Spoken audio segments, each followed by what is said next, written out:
My name is John Passfield, and the title of this reading will be the Mammoth Cheese Video 15, The Death of the Sun. This is my novel, James McIntyre, The Mammoth Cheese, novel by John Passfield, historical photo of the cheese in its traveling case.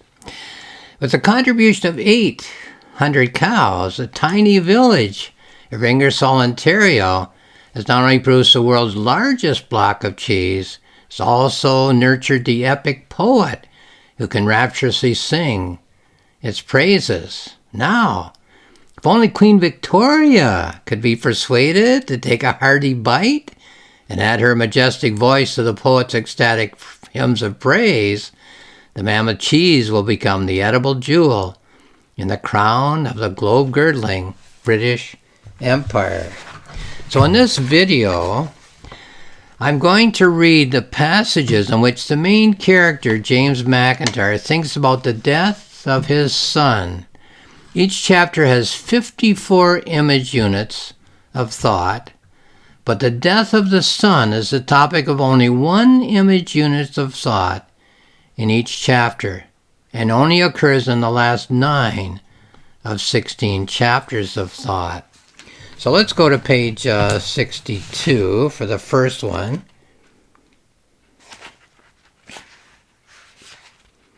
And they're all very short, so they don't take up a lot of words in his mind, but I think they're very important to him. Well, they're obviously very important to him, as you shall see. My son died in the new shop. It happened after the new bridge was built, after the clearing up from the flood, after the reconstruction renewal of our building from the major fire. Well, that's at the end of chapter 8. We go to the end of chapter 9, to page 68. So a whole chapter of thought, and we get this. There was the open house for the new enterprise, the furniture display shop in the front, the woodworking manufactory in the back. The whole town came out to have a look. My son and I showed everyone around. And then we go another whole chapter without any mention of the sun till we reach page 77, almost 10 pages later of thought. I stay away from the shop at times. Attendance at the lodge meetings, reporting of special events in town, the writing of poems as I sit by the river on a bench. I'm the boss, so I don't always have to be there. I can still see the traces of blood on the manufactory floor. We sanded it, but the thought remains to this day. Then we go to page 84, almost 10 pages later. After many thoughts, mainly about the mammoth cheese and presenting it in another location and writing about it. It was a problem with the lathe. It was a lathe of my design. All the belts seemed to be in their proper places. It had worked well for a month at least, just the right tension in the pulleys and the belts. It seemed at the time a perfectly good design, till the day I heard the commotion from the back of the shop. And then about 10 more pages, we go to page 92.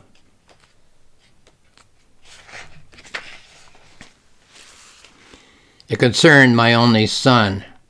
The blood was pumping from his stomach.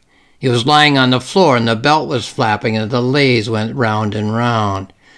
It was an agony of pain. We carried him across the street to the doctor.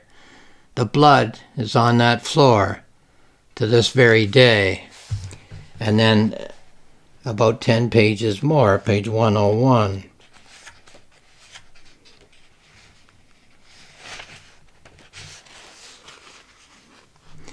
A night and a day, half a day of utter agony. Agony for my son, for my second wife, for me. He died as the clock struck noon. A kind relief. The doctor had done all he could. The bloody bandages we changed upon the hour. Then another 10 pages of thought on other topics, and we get this. I wrote a poem, a poor poem. What a silly thing to do. My son dies and I write a silly poem. At the time, it brought some relief. At times I think that I should tear it up. And then again, 10 more pages. We go to page 119. Sorry, 119 I guess we're ready for, yeah. Lines on the death of my son, Alexander Murray McIntyre. His mother, from celestial bower, in the self-same day and hour of her death, or heavenly birth, gazed again upon the earth and saw her gentle, loving boy, once source of fond maternal joy, in anguish, on a couch of pain.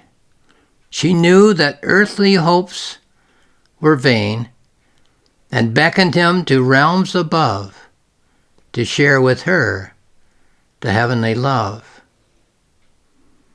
So much pain and so little compensation. Should I tear this poem up or let it stand? And then we go to the last reference to his son in the last chapter, and about half a page from the end of his whole novel of thought. It's hard to know what to do. When a son dies, you write a poem or not? What are words? Where do they come from? What do they do? My first wife was his mother. When my first wife died, I didn't write a word. So this novel is based on the life of an actual person. The person is historical and can be looked up in the town records, the town of Ingersoll, Ontario, Canada, and his ancestry can be looked up in the genealogical records of both Canada and Scotland, where he was born. Because he was one of those people, like my ancestors, who did not become famous or notorious, there's almost nothing recorded about his personal everyday life. But unlike the members of my genealogical family and the families of countless other people's ancestors, James McIntyre left behind a book of over 200 pages of poems. So when I first read the poems, with the possibility of writing a novel with the historical James McIntyre as my fictional character, James McIntyre, I looked for personal information in the lines and images of those poems. It's interesting to me that I found almost nothing of a personal nature in those poems. It was enjoyable to read about railway excursions to other small towns in southern Ontario, most of which I knew, and of the seasonal landscapes of this part of the world, and of the rituals, such as sleigh riding and skating, that I've known all my life as a Canadian. There were also, as I knew ahead of time, the cheese poems, and I was delighted to read some of the humorous advertisements which James McIntyre wrote in order to advertise his business, his furniture-making company. But, as I mentioned, there are almost no poems that contain anything of a personal nature about the life of the historical person, James McIntyre. Now, whoops, flip my page here.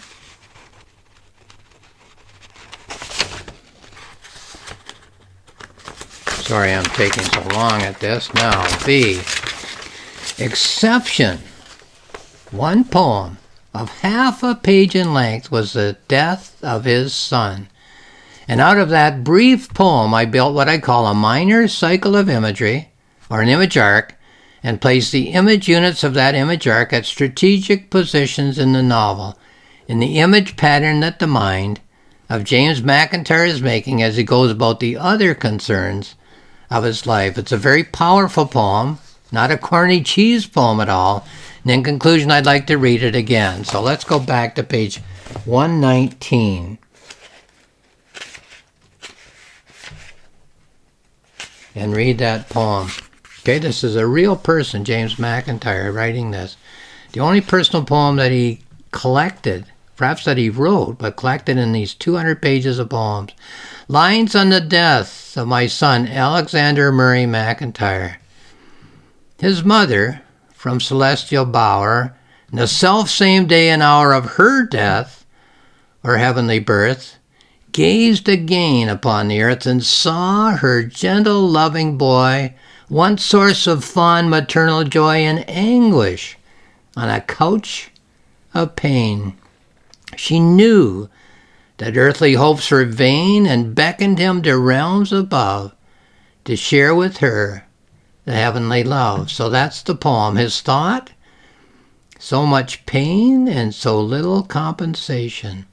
Should I tear this poem up or let it stand? So he did let it stand, and he published it in his book of poems.